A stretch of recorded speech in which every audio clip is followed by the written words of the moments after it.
दोस्तों, अगर आप सऊदी अरब जाना चाहते हैं तो ये कहानी आपके लिए बहुत बेस्ट रहेगी। सऊदी अरब का जाना जो है, वहाँ जो है का कानून जो है बहुत कठोर है। कुछ लोग कहते हैं कि अगर वहाँ कभी जाना तो दो काम मत मत करना। ये दो काम जो है आप नहीं करेंगे तो सेफ रहेंगे। एक काम जो है, जो वहाँ के शेख होते हैं, उनकी जो बेटियां होती हैं बहुत खूबसूरत होती हैं, लोग उनके चक्कर में पड़ जाते हैं। या उनकी बीबियां होती हैं, या कह लीजिए वहाँ की जो औरतें होती हैं, महिलाएं होती हैं, उनके साथ अनैतिक संबंध न बनाना और जोर जबरदस्ती मत करना। और दूसरा है कि वहां पर जाना तो किसी की हत्या न करना या षड्यंत्र मत करना। अगर वहां का ये सब किए तो हमारे यहाँ एक कहावत है कि आपको ब्रह्मा भी नहीं बचा सकते हैं। दोस्तों, अगर ये करते हुए पकड़े गए तो समझ लीजिए आपका बीच चौराहे पे सर कलम कर दिया जाएगा। लेकिन दोस्तों, एक भारतीय लड़का जो लगभग 20 से 21 वर्ष से उम्र का, ये दोनों काम जो है टॉप लेवल का करता है। संबंध भी बनाता है वहां की महिलाओं के साथ, उनको खुश भी करता है और मौत का षड्यंत्र भी रचता है। बड़ी आसानी से जो है वो इंडिया सकुशल वापस भी आ जाता है। दोस्तों, बहुत ही दिलचस्प कहानी है। आइए जानते हैं पूरी कहानी इस वीडियो में। लेकिन उससे पहले आपसे एक रिक्वेस्ट है कि चैनल सब्सक्राइब कर दीजिए और वीडियो में एक प्यारा सा लाइक दे दीजिए। दोस्तों, लेकिन यही कानून अगर जो सऊदी अरब का कानून है हमारे देश में लागू हो जाए तो दोस्तों हजारों लोगों को डेली फांसी होगी। यहाँ जो है लगभग 90 से 100 लड़कियों का रोज बलात्कार होता है और 80 से 100 लोगों का रोज हत्या होती है। और नाजायज संबंध कितने बनते हैं इनकी तो गिनती ही नहीं हो सकती है। लूट, चोरी, चपाटी, मारकाट, ये तो आम बात, हजारों की संख्या में होते हैं। यहाँ भी कानून है, यहाँ भी सजा मिलती है, लेकिन कुछ ही लोगों को मिलती है, कुछ तो बिना सजा के ही छूट जाते हैं। तो दोस्तों, ये लड़का जो होता है उत्तर प्रदेश के प्रयागराज से होता है, जिसका नाम मोहम्मद इस्लाम होता है, और वो सऊदी अरब में घर खाते में ड्राइवर के पद पर जाता है यहाँ से।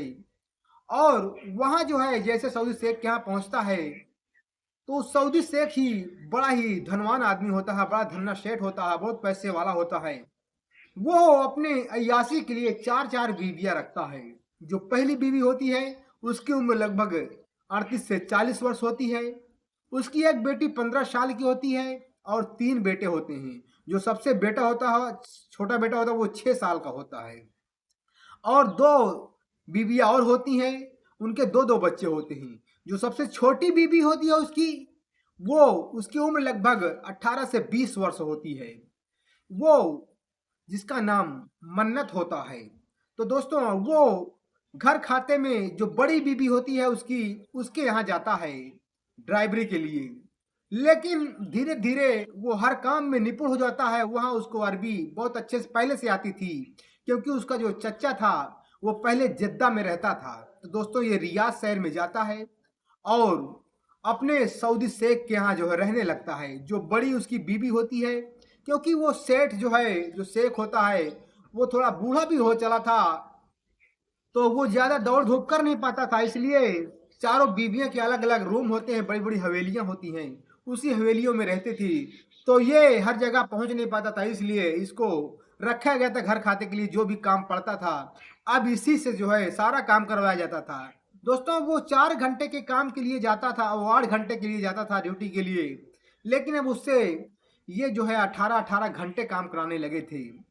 और फुटबॉल के जैसे इधर उधर लुढ़काया जाने लगा था, क्योंकि चार चार बीबियां होती थी और इस सब के पास भेजता था कि जाओ उनका काम करके आ जाओ, उनका काम करके आ जाओ, उनका काम करके आ जाओ।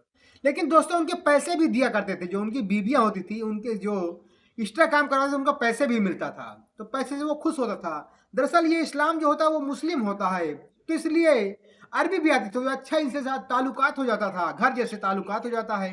अब किसी कोई जो है दिक्कत भी नहीं होती है।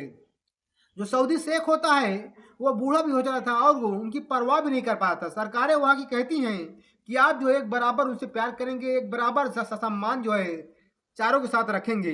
लेकिन अगर एक समान प्यार होता, एक समान व्यवहार होता, तो दूसरी बीवी करने की जरूरत ही नहीं पड़ती। दोस्तों, तो ये तो कानून आम बात ही, कानून जो कह रहा है वो अलग बात है, लेकिन ये अपने हिसाब से काम करता है दोस्तों।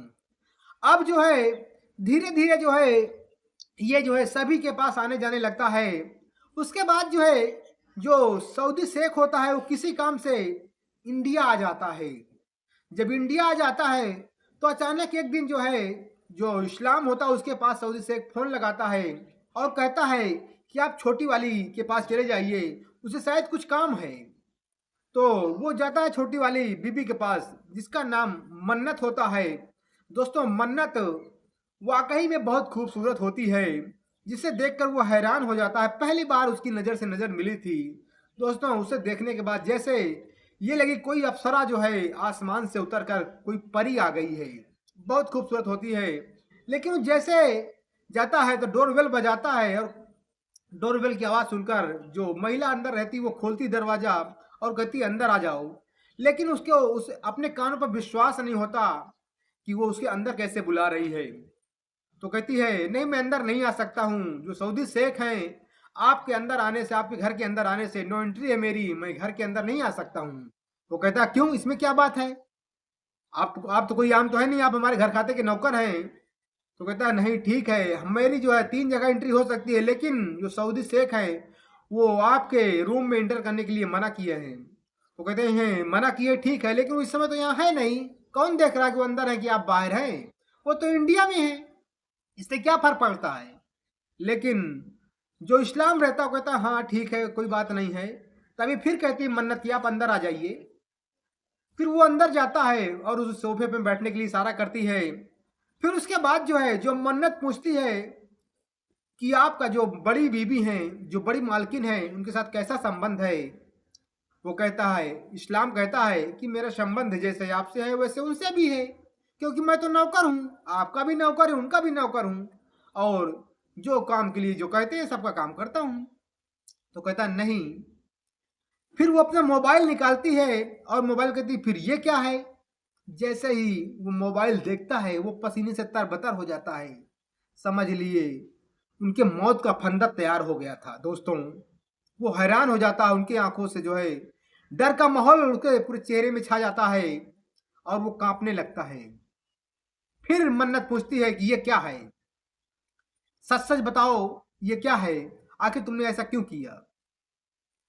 तभी वो बताता है, इस्लाम कहता है कि ये मेरी मर्जी से नहीं हुआ है, क्या बताऊं। एक दिन मैं उसकी बड़ी बेटी को जो थी उनको जो है मदरसा छोड़ने गया था। छोड़ने के बाद जैसे आता हूँ तो वहाँ देखता हूँ कि जो बड़ी मालकिन थी वो रो रही होती है। मुझे तरस आ जाता है। मैंने पूछ लिया कि आप क्यों रो रही हो।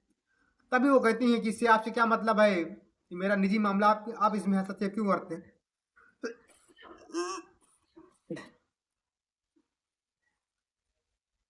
फिर मैंने कहा ठीक है सॉरी, मैंने मुझसे गलती हो गई, मैंने पूछ लिया। फिर मैं जैसे ही मुड़कर जाने लगा, बड़ी मालकिन ने मेरा हाथ पकड़ लिया और कहा ठहरो। मैं रुक गया। तभी वो बोलती हैं कि मेरा जो छोटा बेटा है वो लगभग 6 साल का है, क्या मैं सुंदर नहीं हूँ, क्या मैं खूबसूरत नहीं हूँ। तभी इस्लाम कहता नहीं आप तो बहुत सुंदर हैं, बहुत अच्छी हैं, आप में कोई कमी नहीं है। फिर कहती है कि लगभग 6 साल से ज्यादा हो गए जब से ये मेरा छोटा बेटा पेट में आया है, तब से मैं पति का सुख जानती नहीं हूँ। मेरी उम्र 38 से 40 वर्ष है और मैं बिना पति के आर्डर के बाहर जा भी नहीं सकती हूँ, कहीं घूम भी नहीं सकती हूँ, कहीं टहल भी नहीं सकती हूँ, जो मेरी शारीरिक जरूरतें हैं वो पूरा भी नहीं कर सकती हूँ, और जो मेरा पति है वो पति धर्म निभाता भी नहीं है।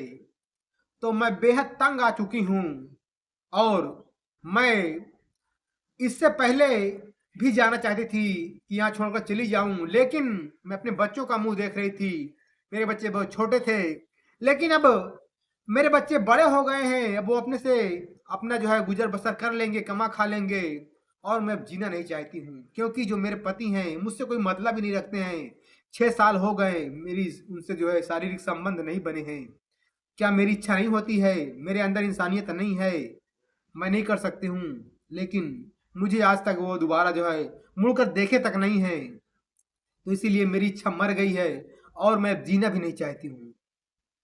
तभी जो है वो मेरे जो है मेरे भी जो है तकलीफ दर में उठी है, उसके बाद वो मेरे गले लग जाती हैं और फिर जो है ना चाहते हुए भी जो है उनकी ख्वाहिश को पूरा करना पड़ता है, क्योंकि वो मरना चाहती थी, मरने के लिए तैयार हो गई थी, लेकिन मैंने उनका जो है हाथ पकड़ लिया कि नहीं, आप ऐसा मत कीजिए, आपके बच्चे हैं।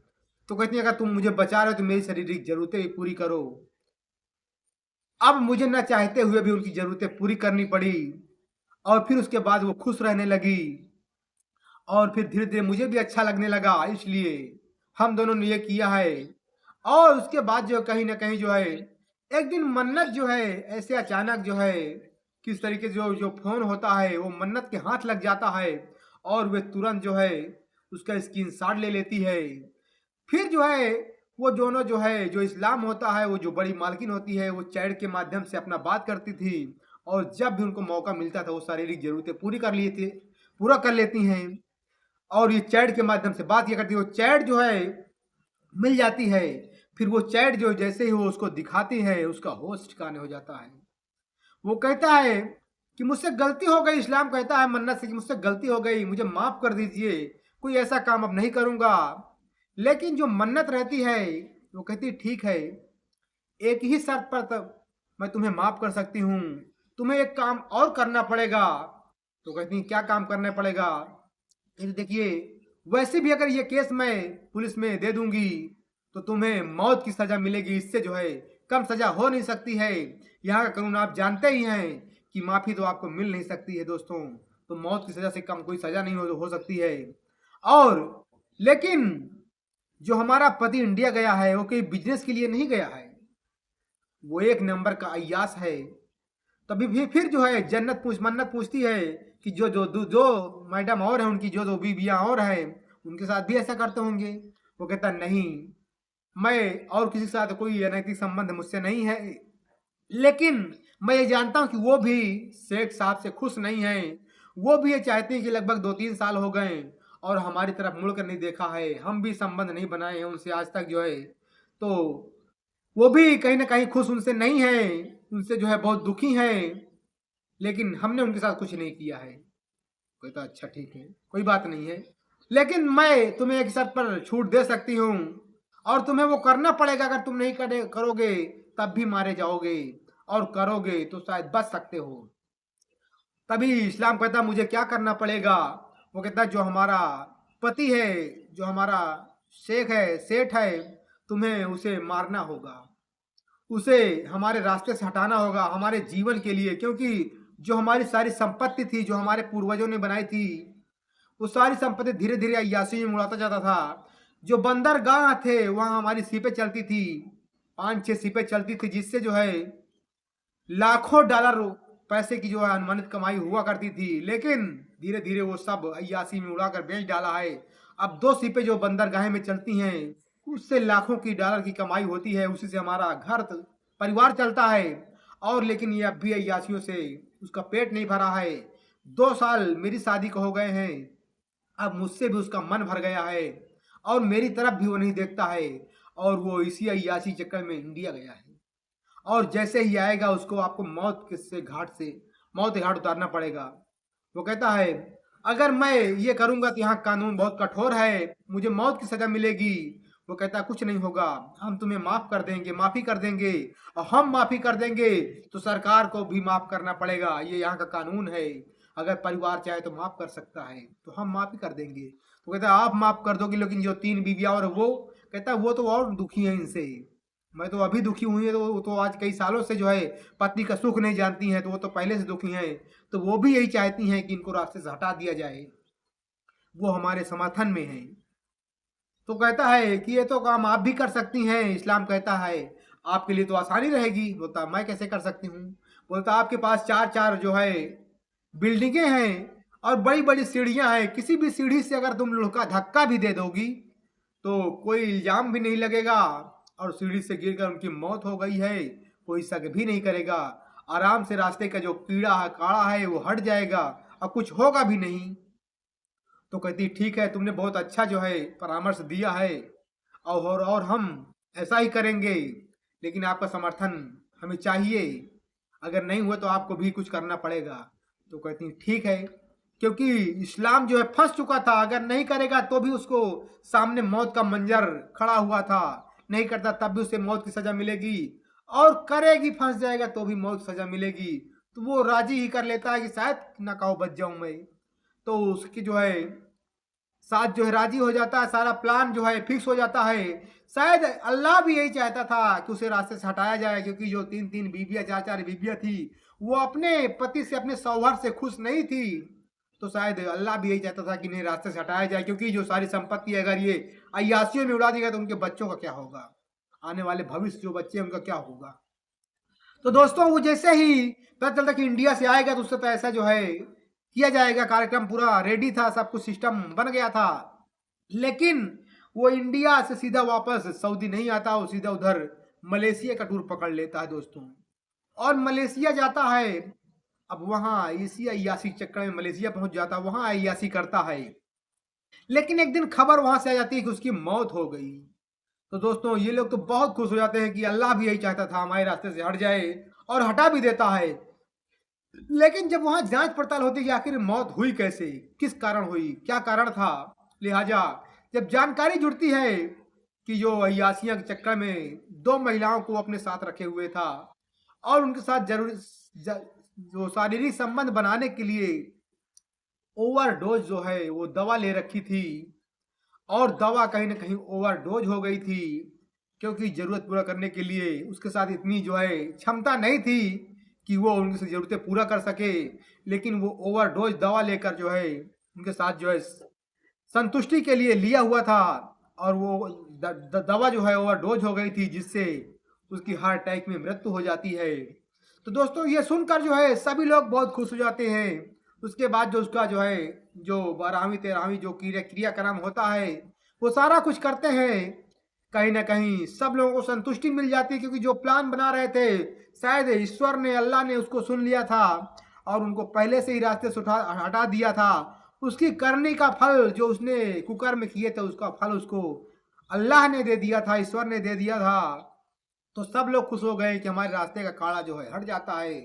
तो दोस्तों जो इस्लाम होता है, 6 महीने जैसे धीरे धीरे बीतते हैं, उसके दिमाग में एक प्लान आता है कि शायद जो मन्नत है ये काफ़ी जो है होशियार है, और कहीं अपने फायदे के लिए मुझे कहीं फंसा ना दे।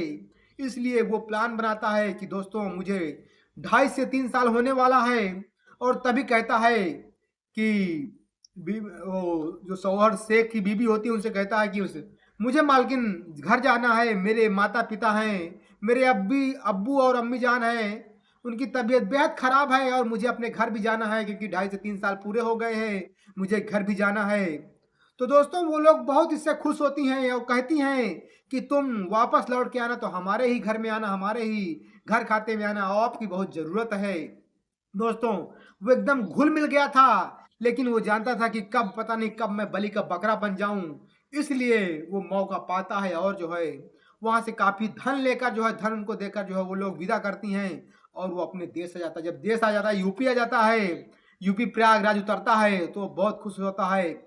और उसके बाद फिर कभी मुड़कर जो है सऊदी की तरफ नहीं देखता है कि मैं सऊदी जाऊंगा दोस्तों, क्योंकि वो मौत के मुंह से निकल कर आया था। वो लड़का जो है इस्लाम जो है आज जो है पहला ऐसा इंसान है कि जो दोनों कुकर्म करके आया है, लेकिन आज जो है यहाँ जो है बढ़िया अपने घर में अपने माता पिता के साथ जो है अपनी बहनों के साथ रह रहा था। लेकिन दोस्तों आप लोग बताइए, जो इस्लाम उस शेख की बीबी, बड़ी बीबी के साथ किया है, क्या अच्छा किया है या गलत किया है, आप लोग कमेंट के माध्यम से बताइए। लेकिन जो मन्नत के साथ किया, मन्नत ने उसके साथ किया, क्या वो गलत था या सही था? और जो उस सऊदी शेख के साथ अल्लाह ने किया है, क्या सही किया है या गलत किया है? आप लोग कमेंट करके बताइए ये कहानी आपको कैसी लगी। दोस्तों उससे पहले आपसे एक रिक्वेस्ट है कि अगर अच्छी लगी हो तो चैनल को सब्सक्राइब कर दीजिए अभी तक नहीं किए हैं, और वीडियो को भी लाइक कर दीजिए अगर नहीं किए हैं।